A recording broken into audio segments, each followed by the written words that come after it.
तो दोस्तों चलिए जानते हैं भगवान शिव जी के पास जो डमरू, त्रिशूल और नाग है उनके रहस्य के बारे में, कि आखिर वो भगवान शिव जी को कहां से और कैसे प्राप्त हुए।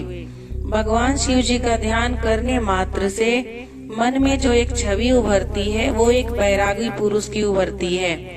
इनके एक हाथ में त्रिशूल है तो दूसरे हाथ में डमरू है, गले में सर्प माला है, माथे पर अर्धचंद्र विराजमान है। आखिर देवों के देव भगवान शिव जी को किसने दिया शक्तिशाली त्रिशूल, डमरू और नाग? देवों के देव भगवान शिव जी ब्रह्मांड की शुरुआत भी हैं और इस ब्रह्मांड का अंत भी है। लेकिन एक सवाल आपके मन में कभी न कभी जरूर उठा होगा कि आखिर भगवान शिव जी को डमरू, त्रिशूल और नाग प्राप्त कैसे हुए। तो चलिए इस विषय पर विस्तार में बात करते हैं।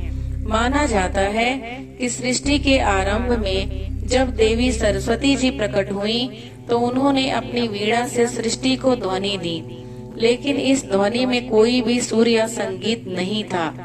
तभी उस समय भगवान शिव जी ने नृत्य करते हुए 14 बार डमरू बजाया और उस डमरू के सुर ताल संगीत से सृष्टि में ध्वनि का जन्म हुआ। कहा जाता है कि डमरू स्वयं भगवान ब्रह्मा जी का स्वरूप है, तो इस तरह से भगवान शिव जी को डमरू प्राप्त हुआ। तो चलिए दोस्तों जानते हैं कि आखिर शिव जी के गले में नाग कैसे पहुंचा। भगवान शिव जी के गले में जो नाग है उनका नाम है वासुकी। कहा जाता है कि ये नाग नागों के राजा हैं और पूरे नाग लोक पर इनका ही शासन चलता है। समुद्र मंथन में इन्हीं का उपयोग करके मंथन किया गया था।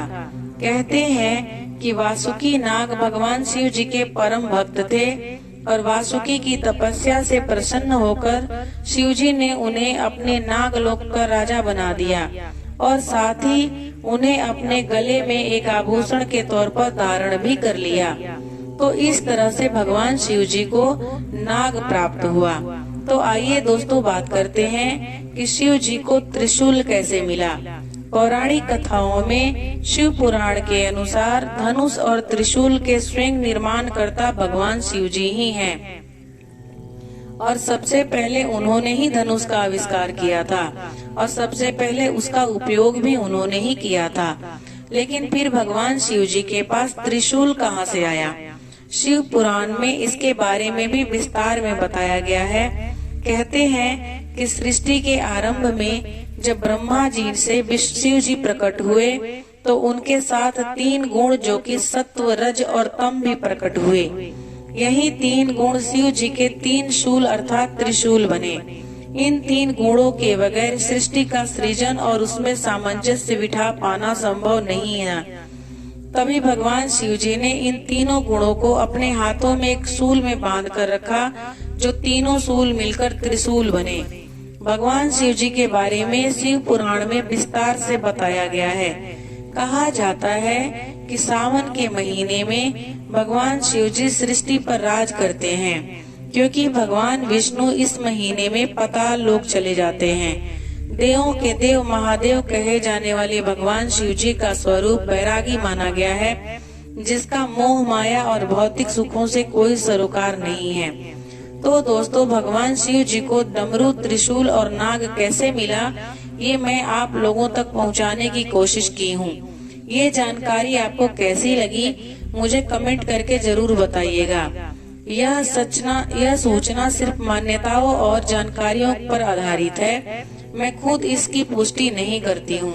अगर आपको मेरी दी हुई जानकारी अच्छी लगी और आप चाहते हैं कि ऐसी वीडियो मैं आपके तक पहुँचाऊँ, तो आप प्लीज मेरे चैनल को सब्सक्राइब कीजिए, ताकि जब भी मैं कोई वीडियो डालूं आपके पास नोटिफिकेशन जाए और आप उस वीडियो